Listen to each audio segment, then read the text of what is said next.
Daffodils কিন্তু একথা বলছে, আমার 24,000 স্টুডেন্ট। তখন এক পর্যায়ে আমারও কিন্তু একটু মেজাজটা গরম হয়েছে। আপনার 24,000 স্টুডেন্ট আছে, I don't bother at all. আপনার স্টুডেন্ট আমার এখানে যদি হামলা করে, আমরা আমরা আমরা আমরা তো বসে থাকবো না। আপনি সবাই জানেন, যেখানে ছাত্র আছে সেখানে আইন শৃঙ্খলা বাহিনী নাই।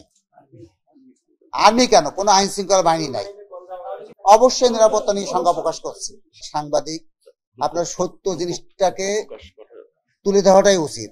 আর যদি আমাদের কোনো স্টুডেন্ট বা আমাদের তরফ থেকে যদি কেউ করে থাকে, আমি অত্যন্ত দুঃখিত যে এটা যদি করে থাকে, সেটা করা কখনোই ঠিক হয়নি। তবে আমি অনুরোধ করব, আমাদেরটাও শিক্ষা প্রতিষ্ঠান, ড্যাফোডিলসও শিক্ষা প্রতিষ্ঠান, এখানে আমরা 5টা ইউনিভার্সিটি কিন্তু একটা শিক্ষা প্রতিষ্ঠান। আমরা চাই না যে শিক্ষা কোনো হ্যাম্পার হোক। এই জিনিসটা আমরা আপনাদের কাছে সহজে এবং ক্লিয়ার কাট যে সঠিক তথ্যটা, যদি আমাদের স্টুডেন্টরা কোনো অন্য কাজে জড়িত থাকে, আপনারা আমাদেরকে জানান, আমরা আইনানুগ ব্যবস্থা নেবো তার বিরুদ্ধে। এখন আপাতত এখনো বন্ধ করার কোনো ডিসিশন নেই। আজকে দিনটার জন্য আমরা ক্লাস স্থগিত করছি।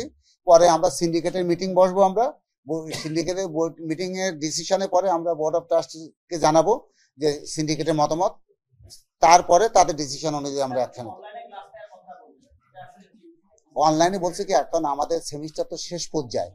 এখন যদি আমরা অপশন দুটো হতে পারে, একটা হচ্ছে যদি সিন্ডিকেটে কি ডিসিশন হবে সেটা তো আমি বলতে পারবো না।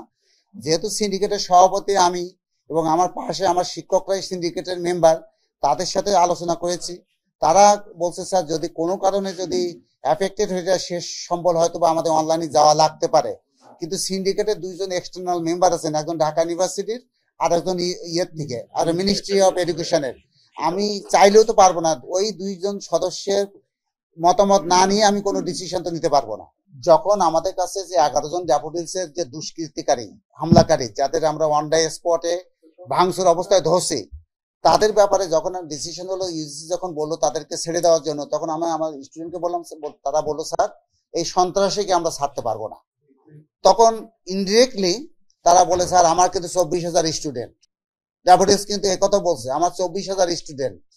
তখন এক পর্যায়ে আমারও কিন্তু একটু মেজাজটা গরম হয়েছে। আপনার 24,000 স্টুডেন্ট আছে, I don't bother at all. আপনার স্টুডেন্ট আমার এখানে যদি হামলা করে, আমরা আমরা আমরা আমরা তো বসে থাকবো না। কিন্তু ইনডিরেক্টলি এই থ্রেটটা কিন্তু আমার কাছে আসছে যে আমার 24,000 স্টুডেন্ট। এই কথাটা বলার উদ্দেশ্য কি, যে আমার স্টুডেন্ট কিন্তু আমরা সাবান দিতে পারবো না যদি না ছাড়ে। তাহলে এটা ইনডিরেক্টলি থ্রেট ছাড়া কি, আপনারা আমাকে বলেন। আজকে সকাল থেকে আপনারা অনেক কষ্ট করছেন, আপনি একটা সিঙ্গেল আইন শৃঙ্খলা বাহিনীর কোন লোক আপনারা অবজার্ভ করছেন? তা এখন পরিস্থিতি হচ্ছে এটা, কে কি মাইন্ড করলো, আই ডোন্ট বদার। কিন্তু সত্যি করতে রাত্রি থেকে আমরা চেষ্টা করছি, আমি মানলাম। কিন্তু সকাল থেকে যদি আমার সাংবাদিক ভাইরা এই কষ্ট করে এখানে আসতে পারে, তাহলে হয় নট একটা আইন শৃঙ্খলার মধ্যে শুধু এসবির এক ম্যাডাম, এসআই ম্যাডাম আসছে, আর কিন্তু কেউ আসেনি। আপনি সবাই জানেন, যেখানে ছাত্র আছে সেখানে আইন শৃঙ্খলা বাহিনী নাই। আর্মি কেন, কোনো আইন শৃঙ্খলা বাহিনী নাই। অবশ্যই নিরাপত্তা নিয়ে শঙ্কা প্রকাশ করছি। এমনও বলা, একটু আপনার শুনুন, আমাকে এমনও বলা হয়েছে যে স্যার, আপনার কমপ্লেন তো শুনলাম, কিন্তু আমাদের ঊর্ধ্বতন কর্তৃপক্ষের পারমিশন ছাড়া আমরা কিছুই করতে পারবো না। এটা হলো সেনাবাহিনীর কথা। সরি টু সে, আমি নিজেও আর্মির একজন ব্রিগেডিয়ার জেনারেল রিটায়ার্ড।